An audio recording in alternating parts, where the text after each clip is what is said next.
Shalom, back with part 3. Art thou not him that remainest of the fourth beast? And again, people, goes back to the video where, the Amalekite, the 1948er, was telling you that, the Romans are Edomites, okay?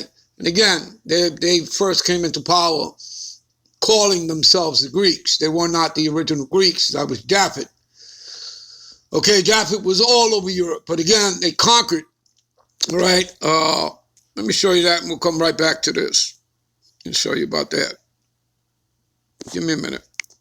All right, this is First Maccabees, all right, to show you that, again, the evils were multiplied in the earth. It all started when the Edomites came into power, and that was them calling themselves the Greeks after they conquered, the Japhetic people that were the Greeks and were all over Europe, right?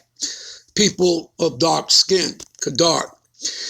And it happened after Alexander, the son of Philip the Macedonian, who came out of the land of Chedum, had smitten Darius the king, the Persian of the Medes, and he reigned in his stead the first over Greece, and made many wars and won many strongholds and slew the kings of the earth, and went through to the ends of the earth and took spoils of many nations, insomuch that the earth was quiet before him. See? Before who? The Edomites, because, again, Alexander the Great and his father, King Philip the Macedonian, you can trace their lineage back to Esau. Okay? They were Edomites. All right? So it's telling you before they came into power, the earth was quiet. Just like in the 1,000 years after their Greco-Roman empires, when the Israelites ruled all of Europe out of the Byzantine Empire, the earth was at rest. And that's what the Lord was doing. Okay? But still, prophecy had to be fulfilled, people. They had to come back into power. All right? And America, Babylon the Great, had to come in because that is also prophecy. All right? The whore of Babylon, the daughter of Babylon. America had to come in. And I've already read you the parable that proves it. Okay? That America would be the eighth head that comes out of the seven. Where did America come out of? Great Britain. Okay? America was started up by 13 British colonies. When you read Daniel chapter 7, did America not take down 3 of its fellows? Edomites, yeah, took down Spain, took down the French, and took on the British Empire, right? Supposedly for its independence. But in reality, people, America is simply a providence of the British Empire, all right? Because the bankers own it. America is simply a corporation, all right? Founded as a republic with the promise of a democracy. America has never been a democracy, okay? It's never been that. It's a corporation. Okay, and your president simply acts as CEO over the corporation, all right? And presidents are not voted into office by the people. They are selected and appointed by the bankers, your Rothschilds, your Oppenheimers, your Rockefellers, etc. Okay, all you people got to do is look it up. You got cell phones, you got computers, go to Google, put in America Corporation 1871, go read it for yourself. They're not going to give you their names, but they're going to tell you the Bank of England. You do your proper research, all right? Okay? They control, again, Wall Street is controlled by England, by the British Empire, all right? By London, all right? It's controlled by them, all right? All right, where was I here? All right, so they went through the ends of the earth and took spoils, right? What did they do when the Edomites came here, starting with Columbus, right? The house thief, St. John's 10 and 10. The house thief cometh to steal, kill, destroy, to rape, rob, commit murder, genocide, right? America's not founded on Christian principles. If they were the real Christians and you heard the Amalekite on the video tell you that these Edomites, so-called European Christians, right? Well, they came here, they removed the landmarks, starting with Columbus, right? they stole the lamps, right? Tells you in the Bible, thou shalt not remove thy neighbor's landmark. You understand, people? Okay? All right? So, and he put 1,100 of the tribe of Ephraim onto 4 Spanish ships. Only 300 survived the trip back to Seville, Spain, and thus began the Atlantic slave trade. And then 127 years later, they're doing the same thing to our brothers and sisters, pulling them out of West Africa. All right? But remember, people, they first had to take down Israelites, the Moors, all right? Our brothers and sisters, all right? They had to take them down first because they were ruling Europe before getting to us. Before taking us down in 1492, they first had to take down the Moors in Europe. You understand? All right, and some of the Moors, obviously, you know, again, they were part of the interpreters that came with Columbus.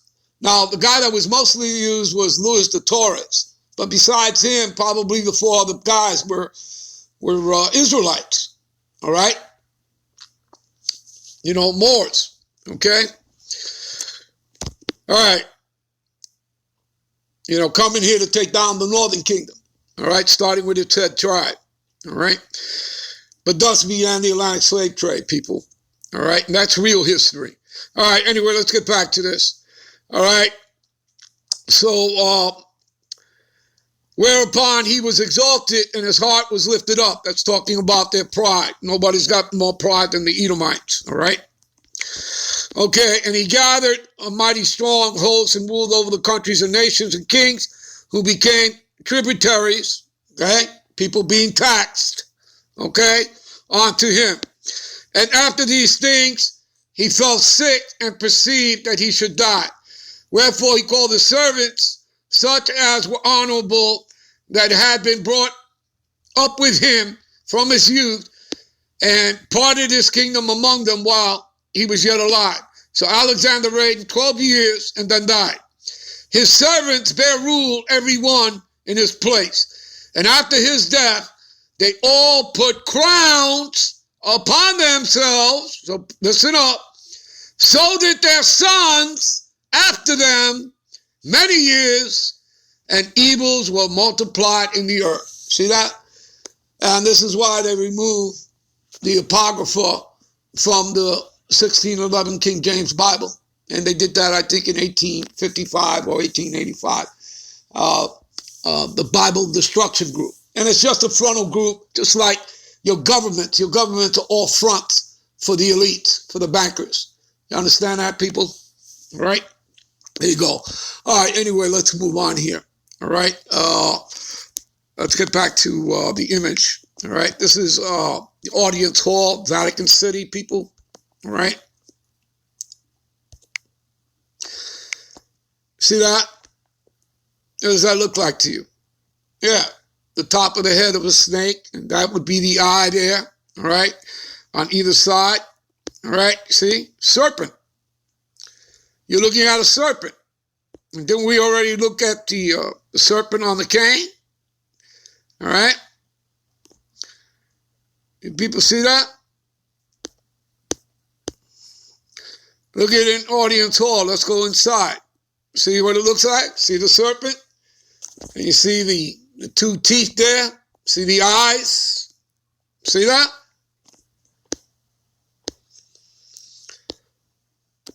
You see what images show you, people?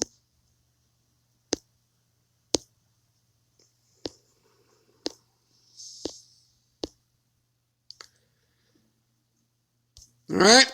All right. All right. Give me a minute. This is Isaiah 25:7. And he will destroy in this mountain, all right? It's talking about nation, government. So who's it talking about? Like it says in Revelations 11:18, that the Lord shall destroy them that destroy the earth. So who's done that? Who's put the chemtrails in the air? Who's poisoned the water? GMO foods. Who's responsible for all of this? For deforestation? Who's responsible for all this evil and wickedness on this earth? The Edomites, right? Because the earth was given into the hands of the wicked. We'll go there in a moment.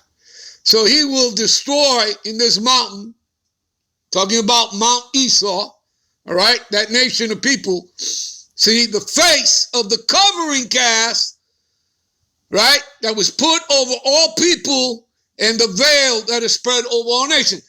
So you see, no one is black, no one is African American, no one's Puerto Rican, no one's Cuban, no one's Mexican, no one's Haitian. Those are all labels going back to Deuteronomy 28:37. You know, and you shall be called a byword and a proverb. You understand, people? That's the veil that he put over all people and nations, even on himself, to hide himself. Because, again, they call themselves Europeans prior to calling themselves white. Okay? But prior to that, who were they known in history? They're the Edomites. That's their real nationality. All right? Because there's no such thing as, you know, white and black. All right? I believe it was, Ben Jehudi. All right? You know, one of them who came up with that social construct. All right? All right, Rabbi Ben Jehudi. All right? Anyway, let's go to Job 9:24. All right?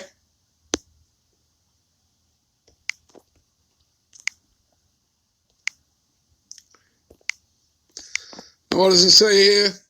The earth is given into the hands of the wicked. See that? Now, he got it by default because, you know, we broke the covenant, the Israelites. All right? Okay? So, this is why. But again, it's a fulfillment of prophecy, people, all of it.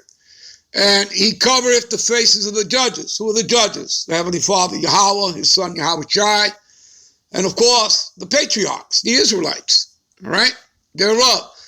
And if not, where and who is he? Let's go to Malachi 1:4. Will tell us who, all right, the wicked is. Okay? You go to Malachi, the first chapter, 4th verse. What does it say? Whereas Edom saith, we are impoverished, but we will return and build the desolate places. That's them when they came back into power during the Renaissance. Thus saith the Lord Yahweh, the hosts, all right, of hosts of armies. That's what host means. All right, and he has many armies, including the angels, right? And they shall build, but I will throw down. So you know that's the brother speaking. And they shall call them, right, the Edomites, the border of wickedness. Every border where they're at, of every nation, that's what they bring, wickedness. And the people, see, so they're a people, you see, they're a nation. It's not talking about an individual, is it? It's not talking about one anti-Messiah, is it? No. All right, the people against whom the Lord Yahweh have indignation forever. What is indignation? Righteous anger. And remember that these people are the people cursed to the Lord's judgment. Isaiah 34:5-6. For my sword shall be bathed in heaven. Behold, it shall come down upon Idumea. Idumea is the Greek translation for Edom.